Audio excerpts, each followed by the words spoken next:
The mother of a New Mexico teen is getting ready to bring her daughter back home after traveling more than 1,200 miles away to pick her up. This after a 16-year-old Andrea Lucero went missing on Thursday, triggering an Amber Alert. News 13's Catherine Mazzone has the details on this. Good morning, Catherine. Good morning, Crystal. Now, police say they were able to track down Lucero and her abductor after Missouri State Police got a tip that the two were in Indianapolis. Now, Lucero's mother is headed there to pick her up. I just can hardly wait to see my daughter. Rio Rancho police say 37-year-old Joe Medina took the 16-year-old on Thursday. They first thought the pair were headed to Denver, but after a tip, the two were found at a Greyhound bus station in Indianapolis. Police took Medina into custody. So how did this happen? Lucero's mother blames social media, saying Medina lured her in with a phony Facebook account. I had never seen him before in my life. He was hiding in plain sight, and so he's like a master at it. He found her, hooked her, pulled her in, and followed through with all his devious plans. Lucero's mother says her daughter's kidnapper eluded police so well, she thinks that he's either done this before or he did his homework on this one. It's why she's cautioning other parents about the dangers of social media. She says that neither her nor her daughter will be on Facebook again. Back to you. All right, thanks, Catherine. Now, Rio Rancho police have issued an arrest warrant for kidnapping for Medina. He'll be extradited back to New Mexico soon. We turn out to news happening right now. The FBI says a Florida man may have tricked New Mexico teens into sending him sexual pictures. The Carlsbad Current Argus reports last year, 26-year-old Lucas Michael Chancellor of St. John's, Florida, pleaded guilty to several counts of child porn. Yesterday, 250 images he had remain unidentified. He posed as a teenage boy on social media sites and manipulated girls into sending photos or exposing themselves. He then threatened to post or share them if they did not send more pictures or videos. Happening now, borders are tightening up as Mexican authorities search for one of the country's most brutal drug lords. Authorities say Joaquin Guzman, leader of the Sinaloa cartel, escaped from the maximum prison security on Saturday. A widespread manhunt has not led to his arrest at this time. Authorities say Guzman escaped through a sophisticated mile-long tunnel with ventilation, lighting, and a motorcycle used to move the dirt there. It could have taken up to a year to build it. Apparently, this particular prison is considered to be the most secure, one of the most, if not the most secure prison in Mexico. And it had been evaluated by international authorities and had gotten a very good evaluation. It was considered to be very, very secure. Yeah, and this is actually Guzman's second escape from a maximum security prison. Nearly 15 years ago, he escaped in a laundry basket. He was on the run for 13 years until being caught just last year. We turn out to news back here in Albuquerque. Police are looking for whoever shot and killed a motorcyclist over the weekend. APD says a witness called 911 Saturday morning. They reported a driver speeding in a pickup truck on Central. The caller said the driver was holding a gun out of the window and shooting at a motorcycle. Police say that rider fell over near Presbyterian Hospital. They say a passenger in the truck then got out. He grabbed the motorcycle and drove off with it. The motorcyclist was taken to the hospital where he was later pronounced dead. Albuquerque police are looking for a man who they say hit a cop car with a stolen car. It happened just before 10:30 Saturday night near Central and San Pedro. Police say luckily no one was hurt in all of this, but witnesses tell us they saw the man bail from the car after hitting the police cruiser, then take off. Officers were not able to get a description of the suspect. This morning, an Albuquerque homeowner will be at it again, taking matters into his own hands, tackling theft in his neighborhood by using surveillance video. Just in the last month, I've had personal belongings stolen either from inside of the bed of my truck or inside of the cab of my truck. So the homeowner, who did not want to go on camera, says he's afraid a group of teens has been stealing stuff near his home. Just last week, home surveillance video shows a young man walking up to the homeowner's pickup truck, helping himself to whatever he can find, then driving off. The man has since posted the video along with pictures on social media, hoping someone will recognize who this is and to call police. Anytime somebody takes something from you that does not belong to them, all it does is set you back because you're now having to spend the money that would go to something else to replace that item. And the homeowner says APD is looking into the break-in. We turn down to news happening today. APS will break ground on an improvement project at Rio Grande High School. The new 3-story building will house a 9th grade academy. It'll cost $26.3 million.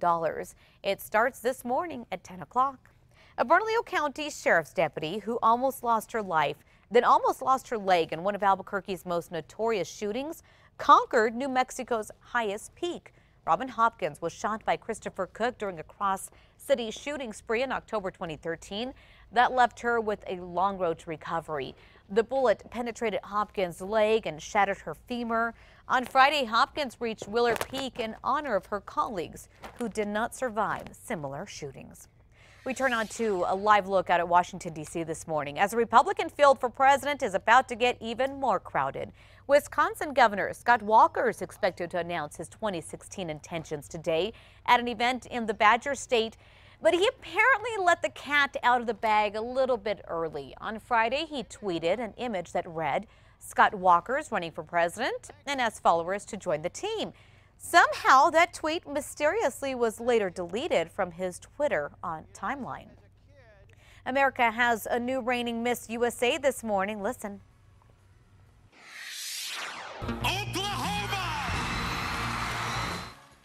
Miss Oklahoma Olivia Jordan took the crown last night. The 26-year-old graduated from Boston University, where she earned her bachelor degree in health science. This year's competition came with a heavy dose of controversy thanks to partial owner Donald Trump. NBC and Univision, they dumped the show after comments he made regarding Mexican immigrants. Media mogul Rupert Murdoch tweeted this out yesterday, disagreeing with Trump, saying Mexican immigrants have lower crime rates than native-born Americans. We turn now to this morning. Several people are tending to bumps and bruises after an argument inside a Missouri convenience store turns out into an all-out brawl. Take a look at the video here. The video is giving us a better look at how it all went down. A man involved in the brawl says the whole thing started when someone hit his friend's car, scratching the paint, damaging the tags. Surveillance video shows when he called them out, things got pretty violent, and quickly you can see several people join in. It's kind of a wild blur of kicking legs, punches thrown, hair pulled, people getting stomped on the floor. The man says one of his friends was seriously injured and had to go to the hospital after this fight. He is expected to be okay after all of this. Well, it's a big scuffle there. And we start with this. Hours from now, 2 young teens could answer to murder charges. The youngest of the 6 boys accused of gunning down a longtime bartender is expected to be in court this morning. They're only 14 years old. News 13's Catherine Mazzone is in the Newsplex with details on this. Good morning, Catherine. Good morning, Crystal. The other 4 suspects appeared in court last week facing murder charges as adults, but prosecutors determined these boys, set to face a judge today, were too young. Police say they're 14-year-olds Enrique Palomino and Matthew Baldonado. APD says the 2 boys were with 4 other teens when one of them, 16-year-old Jeremiah King, shot and killed 60-year-old Steve Garrick in his driveway and then laughed about it as they drove away. They say it was Palomino who told them he and his friends were, quote, mobbing neighborhoods, breaking into random cars and homes. Emotions are set to run high today in court, just as they did this past weekend at a memorial for the longtime bartender, Steve Garrick. I had to come out here and just say goodbye to a good friend, say last call. Dozens of family, friends, and patrons gathered to remember Garrick. He worked at Spectators for 25 years. Back to you, Crystal. All right, thanks, Catherine. Now, Garrick's family members are putting the blame on the suspect's parents. The parents of the 4 boys who appeared in court on Friday had nothing to say to News 13. We turn now to this. In just a few hours, a Tennessee mom who was shot at by New Mexico State Police is scheduled to be back in court this morning, where she's expected to enter a plea deal.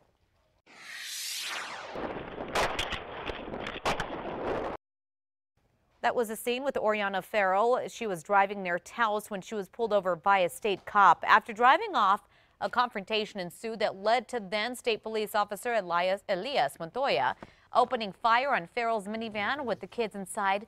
Montoya was fired. Farrell was charged for fleeing from police and child abuse. And remember to stay with KRQE News 13. We'll be in the courtroom this morning, live streaming that on our website and on our KRQE News app. This morning, we're learning more about the suspect police say was drunk when he tried to flee from deputies, crashing into an SUV, killing 2 people, injuring 7 others. According to online records, Stephen Trujillo has a long rap sheet, including 2 DWI convictions. BCSO says they were looking for Trujillo, who may have been involved in a hit and run. When a deputy tried to pull him over, Trujillo kept going. Trujillo ran a red light near Rio Bravo, slamming into an SUV with 9 people inside. Deputies say nobody was wearing seatbelts. 7 people were ejected. No word yet on the condition of those who were injured. As you're waking up this morning, Confederate flag supporters are rising up to defend the embattled symbol with rallies across the nation. From Florida to Texas, communities from all over have been out parading their Confederate flag with the message, heritage, not hate. The rallies come after the flag was removed from the State House grounds in South Carolina in response to the deadly shooting at a black prominent church. Meanwhile, back here at home, police are searching for a gunman who opened fire in what police are calling a drug deal gone wrong. It happened yesterday afternoon near Marquette in Pennsylvania. Police tell us 2 men were trying to complete a drug deal at the Mesa Verde Community Center's playground. When an argument broke out, one man ran, the other shot him in front of a home. The person who was shot is in the hospital this morning. No word on the description of the shooter at this time. We turn out to news happening right now. The city and county are asking for your input on how to make Albuquerque better by asking you to weigh in on surveys they have out. So far, 3 major topics have taken center stage: economy and jobs, transportation, and affordable housing. It's not too late to sound off. The city will roll out a new survey with each new initiative. They'll hold a public meeting tomorrow and the following Tuesday. We have all the information on both on our website and on our KRQE News app. Happening today, if all goes well, there could be a new historic nuclear deal made. Yesterday, negotiators revealed they were close to reaching a provisional deal that would curb Iran's atomic program in return for sanctions relief. But major issues still need to be resolved in this. And even if a final agreement is reached, President Obama could face hurdles in Congress. New this morning, news just into our newsroom. Actually, Greece and the Eurozone have finally agreed to go ahead with a new bailout. Leaders emerged from overnight talks to announce a deal had been done and Greece would stay in the Eurozone. The deal depends on Greek lawmakers voting for a raft of tough measures, including tax and pension reforms by Wednesday. Plans also need to be approved by other Eurozone states, including the German parliament. Other details still need to be worked out, but a preliminary deal stands today. That's just into our newsroom. New video this morning shows a teenage-fueled rage that led a driver to plow her car into a crowd. It happened in the parking lot at a Missouri park. Watch as the impact sends 4 girls into the air right there. Very terrifying. After the collision, the driver then takes off. Amazingly, all of the girls were not seriously injured in this. Police are now looking for the 18-year-old who they believe was behind the wheel at the time of this. A driver caught on camera driving backwards down one of LA's busiest roads for several minutes. Police are now investigating this video. As you can see, the driver weaves in and out of traffic, even going around some pretty sharp curves there. Investigators say the driver could be arrested for numerous charges, including reckless driving, of course. Since the car had dealer license plates, police plan to contact the dealership to try to track down the driver. He probably forgot to give them his driver's license.